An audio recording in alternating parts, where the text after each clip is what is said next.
सबों को जय गुरु। नमस्कार। कैसे हैं सब? गर्मी तो काफ़ी बढ़ गई है। उम्मीद है इस गर्मी में भी सभी स्वस्थ और सुरक्षित होंगे।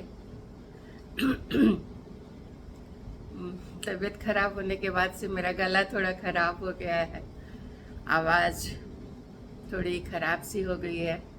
उम्मीद है आप लोगों को आवाज़ क्लियर जा रही होगी, इसलिए मैंने कैमरा नज़दीक ही रखा हुआ है। आज मैं आप लोगों को अपने मधुर संस्मरण, जो मेरे द्वारा लिखी हुई पुस्तक है, जिसको करीब 8-9 महीने प्रकाशित हुए हो गया है, पिछले साल ही गुरु पूर्णिमा में प्रकाशित हुआ था कुप्पा घाट भागलपुर आश्रम से।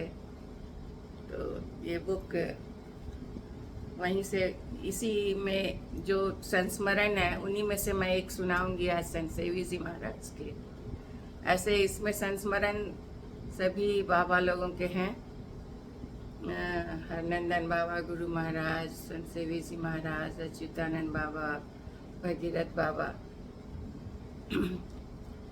इस बुक से जो मुझे कहा गया था कि अगर आपने शरीर छोड़ दिया तो आपके साथ जो संस्मरण जुड़े हुए हैं संतों के, वो उन्हीं के साथ चले जाएंगे, आपके साथ ही। तो प्लीज़ आप इसे बुक में लिखिए, ताकि आपके जाने के बाद भी लोगों को अगर पढ़ना चाहे तो मिल सके। तो मैंने लिखा।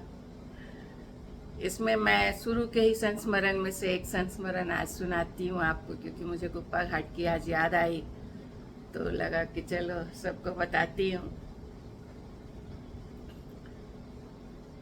शादी के बाद मेरा जाना नहीं हो पाता था भागलपुर आश्रम में, तो गुरु महाराज से मिल नहीं पाती थी, क्योंकि शादी के बाद मेरे पतिदेव जो हस्बैंड सुरेश चंद्र पांडे हैं, उनकी नियुक्ति नौकरी के रूप में महाराष्ट्र में हुई थी, चंद्रपुर में।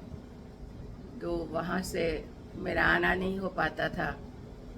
लेकिन शादी के 3 साल कुछ महीने के बाद उनका तबादला बोकारो स्टील सिटी सेल में हुआ। वहाँ से नज़दीक था बोकारो से भागलपुर, तो मुझे कुछ सत्संग वगैरह भी बोकारो में जो होता था वो देखने को मिलने लगा। फिर मेरी इच्छा होने लगी कि थोड़ा आश्रम भी चले। पतिदेव को बोलते बोलते फिर मेरा बेटा तब तक करीब 3 साल का हो गया था।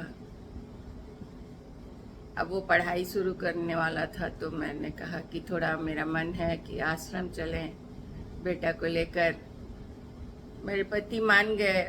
उसी समय मेरा बेटा डीपीएस में उसका नामांकन हो गया था। बड़ी मुश्किल से होता था उस समय चयन डीपीएस में। तो होने के बाद मैंने बिल्कुल ठान ही लिया था कि मैं तो जाऊंगी। फिर मैं माँ, पापा, पति देव और अपने बेटे के साथ कुप्पा घाट गई। कुप्पा घाट जाने के बाद जब पहुंची आश्रम, तो पापा तो पुराने सत्संगी थे, तो वो गए जब, तो ऑफिस में उस समय जो भी थे हम लोग उनको नहीं पहचानते थे, व्यवस्थापक। पापा जब उनसे कमरा देने का निवेदन किए तो वो दे नहीं रहे थे, बोले नहीं अभी कोई कमरा खाली नहीं है, फिर अभी जयंती आने वाली है, तो उस समय भी लोग आएंगे, तो हम लोग आपको कमरा नहीं दे सकते हैं। पापा के बार बार कहने पर भी वो नहीं मान रहे थे, तो पापा थोड़ा खिसला भी गए थे। खीस में आकर बोले आपको नहीं पता है हम लोग कितने पुराने सत्संगी हैं, आप इस तरह से बात करते हैं। हम लोग इतनी दूर से बाहर से आए हैं, तो अभी कहाँ जाएंगे? आश्रम में हमें भेंट करनी है अभी संत महात्माओं से। तो मेरे पति तब तक मेरे पास आकर बोले पता नहीं कहाँ भी चली आती है, कुछ समझती वमझती है नहीं, लेकर चली आई। हो सकता है पहले अच्छे लोग रहे होंगे ये लोग, लेकिन सब धीरे धीरे बिजनेस करने लगता है। कमरा कहाँ मिल रहा है? मैं उनकी बात सुनकर, मतलब मैंने उनके सामने जो आश्रम का और अपने गुरुदेव का, सब अपने प्रिय संत महात्माओं का जो भी चित्रांकन किया था वो बिल्कुल धूमिल हो रहा था। तो मैं एकदम अंदर से रुआसी सी हो गई। मैं अंदर से ही गुरुदेव को पुकारने लगी, गुरुदेव ये क्या हो गया? मैं तो क्या कराने आई थी? आपसे मिलवाने के लिए, दर्शन कराने आई थी, और यहाँ तो कुछ उल्टा ही हो रहा है। कृपा कीजिए, मेरी इज्जत और आपकी प्रतिष्ठा सब कुछ बनी रह जाए और इनके मन में आपके लिए प्रेम का भाव उपजे। यही बात मैं मन ही मन गुरुदेव को पुकारने लगी। तभी अचानक ऐसा हुआ कि हरनंदन बाबा वहाँ टहलते हुए आए, जो अभी के आचार्य श्री हैं हमारे भागलपुर कुप्पा घाट में।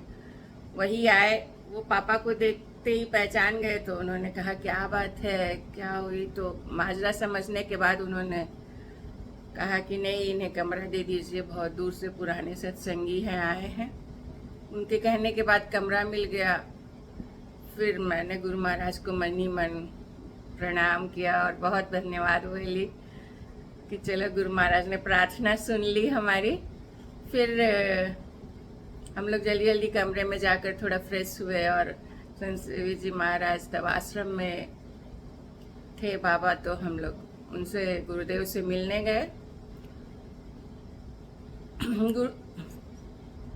संत सेवी जी महाराज ही उस समय आश्रम में थे, क्योंकि गुरु महाराज तो अपना पार्थिव शरीर छोड़ चुके थे उस समय। उनको पार्थिव शरीर छोड़े हुए बहुत साल हो गए थे। फिर वहाँ जाकर जब हम लोगों ने प्रणाम किया, नमन किया उन्हें, तो वो पापा को तो पहचानते ही थे, पहचान गए, हमें बैठने का वो निर्देश दिए। फिर पापा ने कहा ये मेरी बेटी, बड़ी बेटी आभा है, नाजुक। तो वो एकदम से चका कर मुझे देखे और बोले कितनी जल्दी बड़ी हो गई। फिर बोले और सब ठीक है ना? तो मेरे हाँ में सर हिलाकर मुस्कुराकर आवाज दिया। तो वो बहुत खुश हुए, बोले बहुत जल्दी बड़े हो जाते हैं बच्चे। फिर पापा ने कहा आप तो ये नाती भी है, ये भी मिलने आया है आपसे। तो उसे देखकर बहुत प्यार भरी नजरों से देखे और आशीर्वाद दिए। उस बार ऐसा बहुत कुछ नहीं बोल सकती हूँ कि क्या हुआ, लेकिन इतना हुआ कि मेरी जो प्रार्थना गुरुदेव से रहती थी कि गुरुदेव मेरे पति को भी अपने शरण में लीजिए, ये भी सत्संगी हो जाए, संत के शरण में जाएं और भक्ति करें, भजन करें। तो उस तरफ एक कदम आगे हम लोग बढ़ चुके थे। इनके मन में जो भी शंका थी और ये जो मुझे भला बुरा बोले थे, वो सब खत्म हो चुका था। वहाँ सद्भावना और भक्ति देखकर इनका भी मन फिर शांत हुआ था और इन्होंने फिर उल्टा सीधा कभी कुछ नहीं बोला आश्रम के लिए। तो आज तो बस इतना ही। फिर बताऊंगी कि कभी और कब कैसे मिली और कैसे कैसे क्या कुछ परिवर्तन आया मेरे जीवन में और मेरे बेटे के जीवन में और पति के जीवन में। धीरे धीरे स्मृतियाँ खुलेंगी तो बातें भी होंगी। अब वीडियो काफ़ी लंबा हो जाएगा, इसलिए आज गुरु की इसी कृपा पर बंद करती हूँ अपने शब्द। उम्मीद है आपको अच्छा लगा होगा सुनकर। ये बुक भागलपुर कुप्पा घाट में उपलब्ध है, आप प्राप्त कर सकते हैं। इसका बुक तो मोटी है, लेकिन इसका मूल्य ज़्यादा नहीं रखा गया है, क्योंकि इच्छा थी कि सब लोग पढ़ सकें इसको। तो इसका मूल्य सिर्फ 30 रुपये रखा गया है। आप जाकर वहाँ से ले सकते हैं अगर आपकी इच्छा है संस्मरण जानने की। तो बस इतना ही। नमस्कार, जय गुरु।